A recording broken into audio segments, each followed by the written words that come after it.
16 करोड़ साल तक इस धरती पर एक ही साम्राज्य था डायनासोरों का। उनके कदमों से जमीन कांपती थी, उनकी दहाड़ से जंगल थर्राते थे। और फिर एक सुबह सब कुछ बदल गया।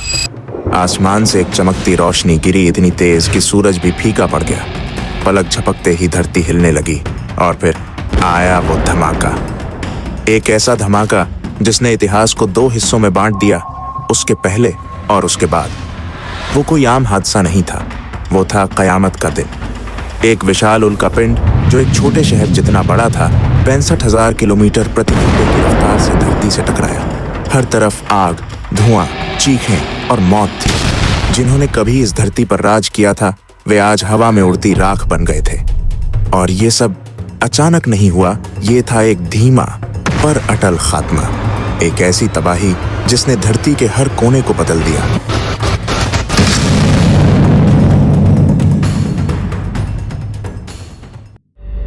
एक ऐसी दुनिया जहां इंसानों का नामो निशान तक नहीं था, वहां केवल डायनासोर का शासन था।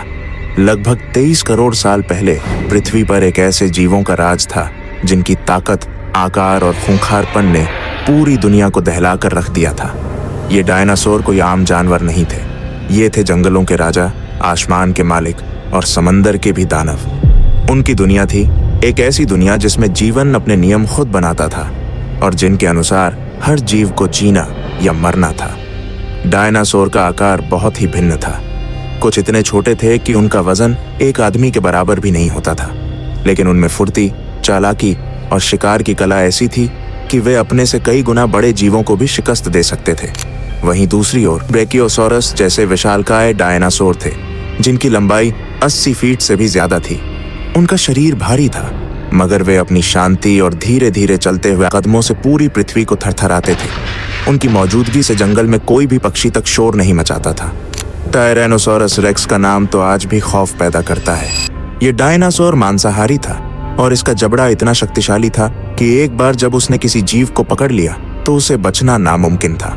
इसकी ताकत और शिकार की रणनीति ने उसे जंगल का सबसे खतरनाक शिकारी बना दिया था। ये अकेला ही पूरे इलाके का राजा था। डायनासोरों की दुनिया केवल भौतिक ताकत पर आधारित नहीं थी। उनका जीवन एक जटिल इकोसिस्टम था जिसमें हर जीव का अपना एक खास रोल था। कुछ शाकाहारी थे जो पेड़ पौधे खाते और जंगल की हरियाली को बनाए रखते। कुछ मांसाहारी थे जो शिकार करते और इकोसिस्टम में संतुलन बनाए रखते। उनका सामाजिक ढांचा भी बेहद विकसित था। कई डायनासोर समूह में रहते थे, एक दूसरे की रक्षा करते थे और अपने बच्चों को सुरक्षित रखते थे। इन विशाल जीवों के बीच संघर्ष आम बात थी। हर दिन शिकार के लिए लड़ाई होती, क्षेत्र की रक्षा के लिए युद्ध होते और जीवित रहने की लड़ाई चलती रहती। जंगल की इस दुनिया में कोई दया नहीं थी, केवल संघर्ष और जीत थी। यह साम्राज्य लगभग 16 करोड़ साल तक चला। सोचिए, इंसान मात्र 3 लाख सालों से इस धरती पर है, जबकि डायनासोर 16 करोड़ सालों तक राज करते रहे। इतना लंबा समय एक तरह से उनकी ताकत और अस्तित्व की गवाही देता है। इतना लंबा समय, करीब 16 करोड़ साल, ये साम्राज्य कायम रहा। पृथ्वी पर कई बार बड़े बदलाव आए, महाप्रलय हुए, बड़े ज्वालामुखी फटे, समुद्रों ने अपने किनारे बदले, मगर डायनासोर उन सभी कठिनाइयों के बीच टिके रहे। उनकी ताकत, उनकी अनुकूलन क्षमता ने उन्हें जीवित रखा और उनके चरणों की गूंज से पूरा पृथ्वी गूंजता रहा। उन्हें क्या पता था कि जिस धरती पर वो राज कर रहे हैं, उसी के सिर पर एक खौफनाक साया मंडरा रहा है। बहुत दूर, अरबों किलोमीटर दूर, अंतरिक्ष की खामोशी में एक पत्थर घूम रहा था। कोई मामूली पत्थर नहीं, एक विशाल स्टेरॉइड जो आकार में एक छोटे शहर जितना वो तेजी से धरती की ओर बढ़ रहा था और किसी को इसकी भनक तक नहीं थी। डायनासोर बेफिक्र थे, अपने जीवन में मस्त थे। और फिर एक सुबह सब कुछ बदल गया। आसमान से एक तेज रोशनी निकली, इतनी तेज कि दिन में भी रात जैसा अंधेरा छा गया। मेक्सिको के युकाटन प्रायद्वीप के पास एक जोरदार धमाका हुआ, ऐसा धमाका जिसकी गूंज पूरी धरती ने महसूस की।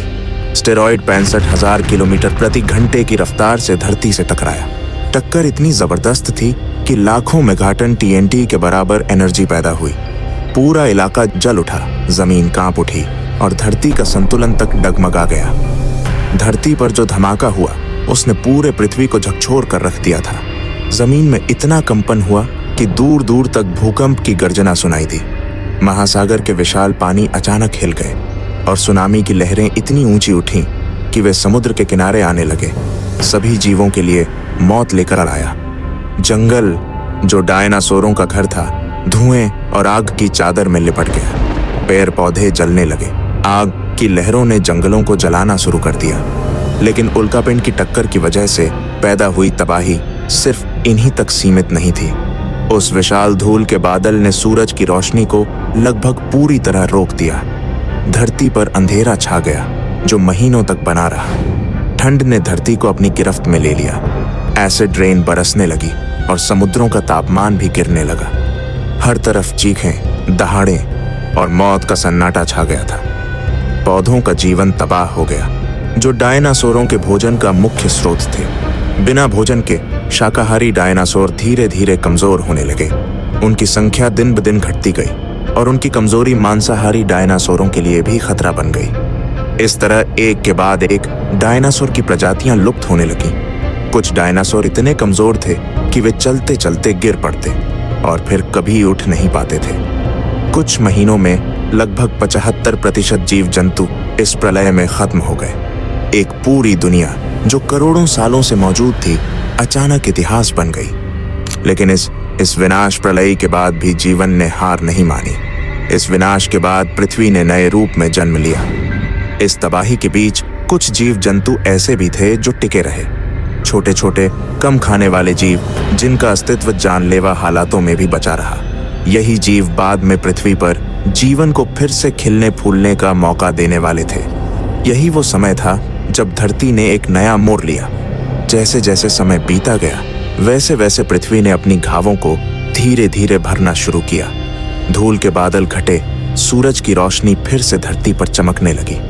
तापमान सामान्य होने लगा और मौसम में स्थिरता आई।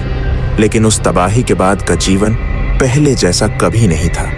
छोटे छोटे जीव जो इस विनाश से बच गए थे, धीरे धीरे फैलने लगे।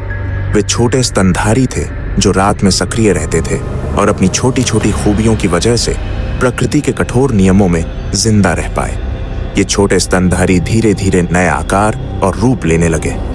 धरती पर जो विशालकाय डायनासोरों का राज खत्म हो चुका था, वहां अब छोटे छोटे स्तनधारी जीवन की नई कहानी लिख रहे थे। ये छोटे जीव पेड़ों की डालियों पर चढ़ते, छोटी छोटी चींटियां खाते और छुप छुप कर रहते थे। धीरे धीरे उनकी नस्लें बदलने लगीं और वे अधिक बुद्धिमान और जटिल होते गए। फिर एक समय आया जब कुछ स्तनधारी जीव ने अपने आसपास के वातावरण को समझना शुरू किया। उन्होंने अपने लिए सुरक्षित ठिकाने बनाए, शिकारी जीवों से बचने के तरीके सीखे और धीरे धीरे समूह में रहने लगे। ये समूह धीरे धीरे बड़े हुए, उनकी सोच और समझ में सुधार हुआ। यही से शुरू होती है इंसान बनने का सफर।